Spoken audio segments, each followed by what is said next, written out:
राम राम भाई। देखिए इंग्लिश में आज फ्यूचर में टेंस को पासिव वॉइस बनाने का नियम कैसे बनाया जाता है। आप इंग्लिश पढ़ लेते हैं, बनाने नहीं आता है बच्चों को। क्यों? उस पर ध्यान नहीं देते हैं। और ये इंग्लिश में आपको 3 चीज़ सीखना है। जड़ से अल्फ़ाबेट सीख लिए, ए से लेकर जेड तक लिखना, वर्ड सब जान जाइए, सेंटेंस जान जाइए और टेंस जान जाइए और पास्ट ऑफ स्पीच जान जाइए।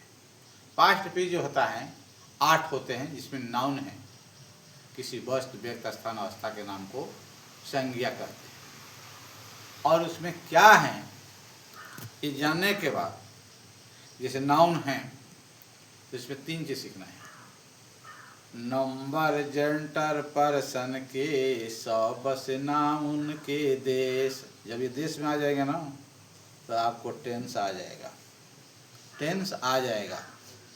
तो टेंस आएगा। फ्यूचर में टेंस पासिव बनाने का नियम। फ्यूचर में टेंस क्या है?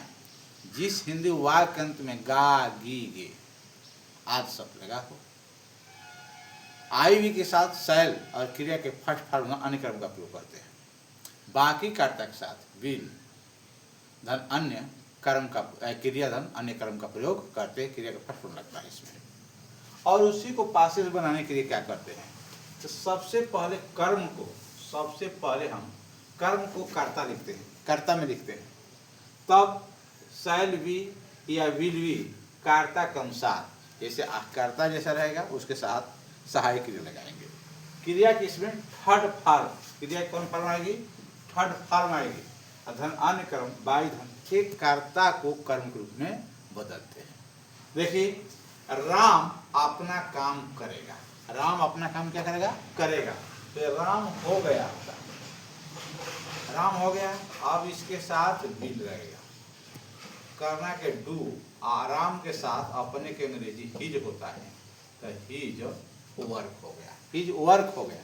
अब इसको हम पासिव बनाएंगे तो सबसे पहले ये कर्म है, जिस कर्म है तो कर्म यहाँ लिख दिए कर्ता के रूप में, हिज वर्क हो गया।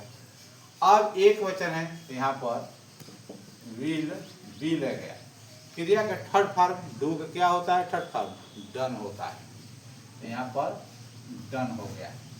अब अन्य कर्म नहीं मिल रहा है तो यहाँ पर हम बाई लगा देंगे। क्या लगा देंगे?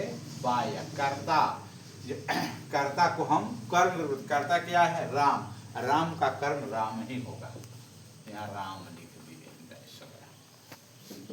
ये समझ में आ गया? अब देखिए हम अपना पाठ याद करेंगे। कैसे करेंगे? ध्यान दीजिए। बी यहाँ शैल रहेगा, बी शैल। याद करना के लर्न, अपना बी के साथ अपने के आवर होता है, यहाँ आवर लिख देंगे। आवर लेसन, और क्या आएगा?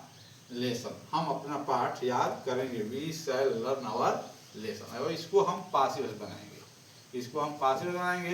तो ये कर्म है, इसको कर्म को हम कर्ता के रूप में यहाँ लिखेंगे आवर लेसन।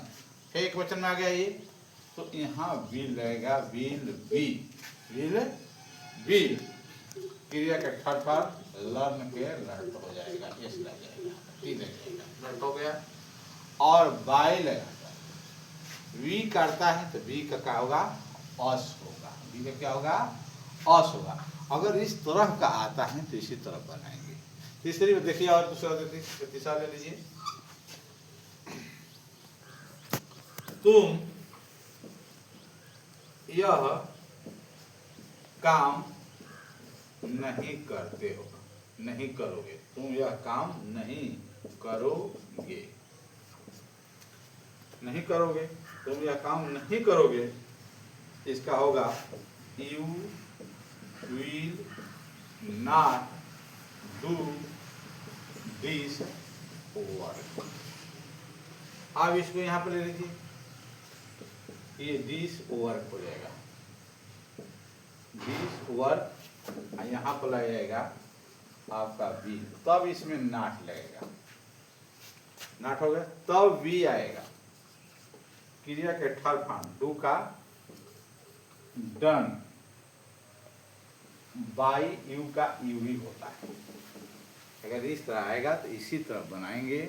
जब बनाने आ जाएगा, टेंस आएगा तो पासिव वॉइस आएगा, तब डायरेक्ट इनडायरेक्ट आपको बताया जाएगा। बने रहिए, हमें वीडियो देखते रहिए। जय जय सीताराम।